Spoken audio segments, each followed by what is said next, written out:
Dear students, नमस्कार। Daily current affairs की श्रृंखला में आप सभी का बहुत बहुत स्वागत है। हम लेकर आए हैं, आज से एक नई श्रृंखला की शुरुआत कर रहे हैं और इसमें आपके टॉप 10 जो कुछ न्यूज़ से रिलेटेड क्वेश्चन डेली बनते जाएंगे, उन प्रश्नों का संग्रह होगा। साथ ही साथ जो इम्पोर्टेंट न्यूज़ होगी जिसका विस्तार करना आपके लिए ज़रूरी होगा, वो भी हम करेंगे। तो आइए गाइस, शुरू करते हैं। Formula 1 world championship Lewis Hamilton ने जो कि किस कंपनी के साथ 1 साल का करार किया है? तो गैस जानते हैं कि लुइस हैमिल्टन जो कि ब्रिटिश कार रेसर हैं और इन्होंने अभी हाल ही में मर्सिडीज के साथ एक साथ कार्य करने का करार किया हुआ है। सार्वजनिक क्षेत्र की किस कंपनी ने लद्दाख में देश की पहली भू-तापीय क्षेत्र विकास परियोजना को क्रियान्वित करने की घोषणा की है? Ireland natural gas corporation India. ये जो ओएनजीसी है आपकी, इसने लद्दाख के क्षेत्र में भू-तापीय क्षेत्र विकास परियोजना, तो भू-तापीय ऊर्जा भूमिगत ऊर्जा है, एनर्जी है। हालांकि इसका जो सबसे ज़्यादा सोर्स भारत में अगर मिलता है तो वह जो है आपका है हिमाचल प्रदेश का क्षेत्र, और विश्व में जो सबसे ज़्यादा इसका इस्तेमाल किया जाता है आइसलैंड के क्षेत्र में।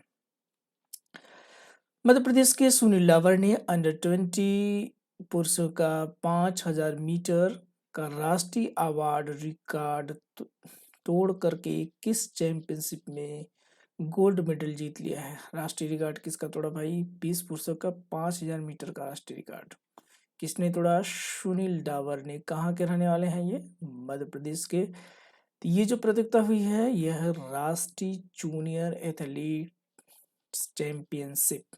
कौन सी प्रतियोगिता हुई है? राष्ट्रीय जूनियर एथलीट्स चैंपियनशिप। भारत और इंग्लैंड के बीच खेले गए पहले टेस्ट मैच में किस टीम ने 227 रन जीत दर्ज की है भाई? तो ये है इंग्लैंड की टीम ने। तो मित्रों, आपको अभी मालूम है कि हाल ही में चेन्नई में संपन्न इस मैच में इंग्लैंड ने बढ़त अभी दर्ज की है। फिलहाल ये सीरीज अभी जारी है। बंगाल के किस पूर्व आईपीएस ने टीएमसी पार्टी ज्वाइन कर ली है? तो ये है हुमायूं कबीर। किस राज्य के 4 राज्यसभा सांसदों का कार्यकाल खत्म हो गया है? तो जम्मू कश्मीर के हैं, जिसमें जम्मू कश्मीर के पूर्व मुख्यमंत्री और भारत में कैबिनेट मंत्री रहे गुलाब नबी आजाद भी शामिल हैं। किस मंत्रालय ने यमुना नदी पर लखवाड़ बिजली परियोजना के निर्माण को मंजूरी प्रदान की है? तो ये पर्यावरण मंत्रालय से मंजूरी मिल गई है भाई। कहाँ के लिए? लखवाड़ बिजली परियोजना डेवलपमेंट करने के लिए। किस नदी पर? यमुना नदी पर। डोभी दुर्गापुर प्राकृतिक गैस पाइपलाइन जो प्रधानमंत्री ऊर्जा गंगा परियोजना का एक हिस्सा है, किस राज्य या केंद्र शासित प्रदेश में स्थित है? डोभी दुर्गापुर प्राकृतिक गैस पाइपलाइन जो प्रधानमंत्री ऊर्जा गंगा, देखिए किस योजना का ये भाग है? ये प्रधानमंत्री ऊर्जा गंगा परियोजना का एक हिस्सा है, भाग है। यह किस राज्य केंद्र शासित प्रदेश में स्थित है? ये है गाइस पश्चिम बंगाल में। किस में है? पश्चिम बंगाल में। तो भारत के प्रधानमंत्री नरेंद्र मोदी ने 348 किलोमीटर डोभी दुर्गापुर प्राकृतिक गैस पाइपलाइन सेक्शन को राष्ट्र को समर्पित किया है। यह एलपीजी आयात टर्मिनल प्रधानमंत्री ऊर्जा गंगा परियोजना का हिस्सा है।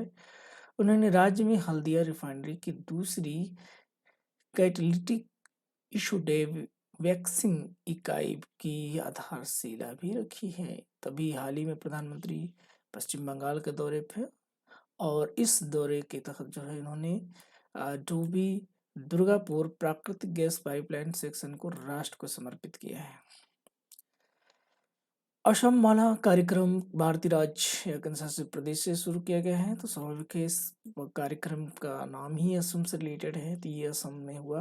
तभी हाल ही में प्रधानमंत्री की यात्रा हुई, संपन्न हुई, और प्रधानमंत्री ने असम में असम माला नाम से एक कार्यक्रम लॉन्च किया। इसका उद्देश्य क्या होगा? राज्य में राजमार्गों, प्रमुख जिला सड़कों को बेहतर बनाना है। इस कार्यक्रम का उद्देश्य राष्ट्रीय राजमार्गों, ग्रामीण सड़कों के बीच गुणवत्तापूर्वक इंटरलिंकिंग सड़क प्रदान करना है। भारत का पहला भू-तापीय क्षेत्र विकास परियोजना किस राज्य केंद्र शासित प्रदेश में स्थापित की जाएगा? पहला भू-तापीय, तभी अब जस्ट इसके पहले भी मैंने बताया इसी प्रश्न देखिए इस रूप में भी आ सकता है और दूसरे रूप में भी।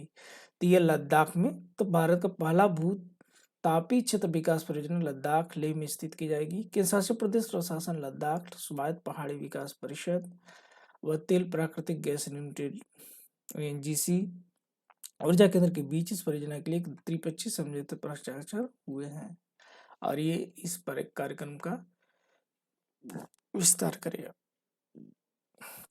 सनडांस फिल्म फेस्टिवल 2021 में किस भारतीय डॉक्यूमेंट्री फिल्म ने ऑडियंस अवार्ड जीता है? सनडांस फिल्म फेस्टिवल 2021 में किस भारतीय डॉक्यूमेंट्री फिल्म ने ऑडियंस अवार्ड जीता है? तो ये है अग्नि से लिखना। कौन सा भाई? राइटिंग विद फायर नाम एक भारतीय डॉक्यूमेंट्री ने क्या कर दिया, सनडांस फिल्म फेस्टिवल 2021 में वर्ल्ड सिनेमा डॉक्यूमेंट्री श्रेणी में ऑडियंस अवार्ड जीता है। यह फिल्म किस पर है? दलित महिलाओं द्वारा चला जा रहे भारत के एकमात्र समाचार पत्र खबर लहरिया के उदय का वर्णन करती है। शिक्षा मंत्रालय ने समग्र शिक्षा परियोजना से वित्त पोषित आवासीय विद्यालयों और छात्रावासों को किसके नाम पर रखने का निर्णय लिया है? तो ये है भाई नेताजी सुभाष चंद्र बोस के नाम पे। शिक्षा मंत्रालय ने समग्र शिक्षा योजना के तहत वित्त पोषित 283 आवासीय विद्यालयों 680 छात्रावासों का नाम नेताजी सुभाष चंद्र बोस के आवासीय विद्यालय के रूप में रखा है।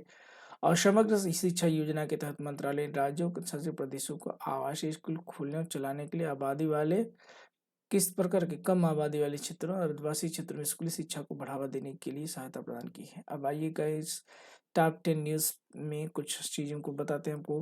तो ये नागोजी अंकोजो इवेला ने रचा इतिहास।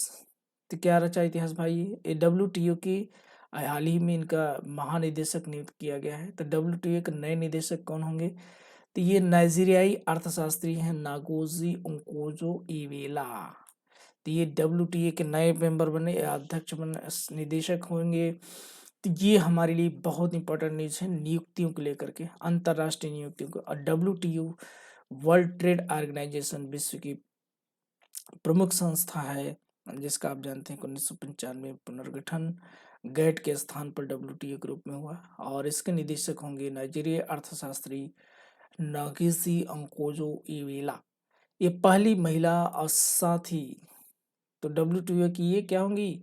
पहली महिला भी होंगी और साथ ही पहली अफ्रीकी भी होंगी। तो अफ्रीका महाद्वीप से WTO का निदेशक बनने वाली पहले महिला भी हैं और पहली अफ्रीकी।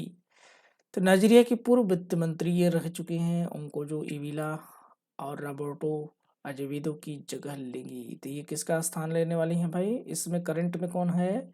Roberto Azevedo. नागोजी अंकोजा इवेला अपने आप में 25 वर्षों से विश्व बैंक नाइजीरियाई वित्त मंत्री के रूप में 2 कार्यकाल से तथा अर्थशास्त्र और अंतर्राष्ट्रीय कूटनीति में ज्ञान का खजाना है।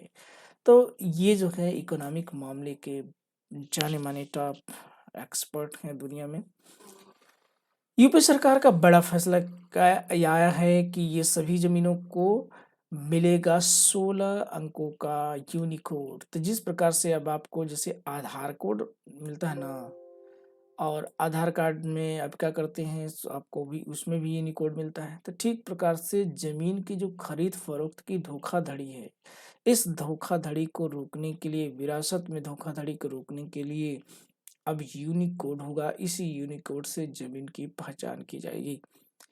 तो अगर एक बार जमीन रजिस्ट्री है तो वो यूनिकोड पे तुरंत दर्ज होगा और दोबारा कभी भी यह रजिस्ट्रियाँ नहीं हो पाएंगी। यूपी सरकार ने जमीन में धोखाधड़ी रोकने के साथ ही भूमि माफिया पर शिकंजा कसने के लिए क्या किया भाई? शिकंजा कसने के लिए फर्जीवाड़ा को रोकने के लिए ये यूनिकोड देगा। तो ये इसमें जो हेर फेर, फर्जीवाड़ा, धोखाधड़ी, साथ ही साथ जो विरासत संबंधी विवाद हैं, इन सबको निपटाने के लिए यह कार्य उत्तर प्रदेश सरकार करने जा रही है।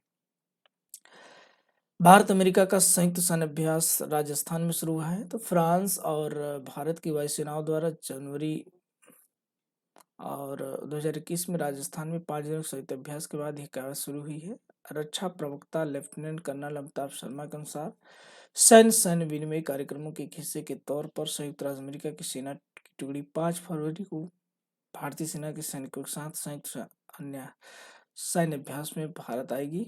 अब भारत पाकिस्तान के सीमा के पास आयोजित होने वाले इस संयुक्त सैन्य अभ्यास का उद्देश्य दोनों सेनाओं के बीच अंतर संचालन क्षमता सहयोग को बढ़ाना है।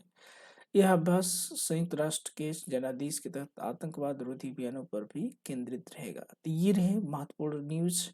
तो भारत अमेरिका के सैन्य अभ्यास कहाँ पर? राजस्थान के रेगिस्तान में, और यहीं पर भारत और फ्रांस के बीच सैन्य अभ्यास भी अभी हाल ही में संपन्न हुआ है। तो ये रहा गाइस आज का डेली करंट अफेयर्स श्रृंखला का क्रम। इसका पीडीएफ अगर आपको चाहिए तो हमारे टेलीग्राम पे श्याम IAS के नाम पे अवेलेबल है, तो आप वहाँ से जा कर के इसको डाउनलोड कर सकते हैं। और डेली करंट अफेयर्स अब आप जुड़े रहने के लिए हमारे चैनल को सब्सक्राइब करें और वीडियो शेयर करें। तो आज के लिए फिलहाल इतना ही। कल फिर मिलते हैं सुबह 6 बजे। तब तक के लिए नमस्कार।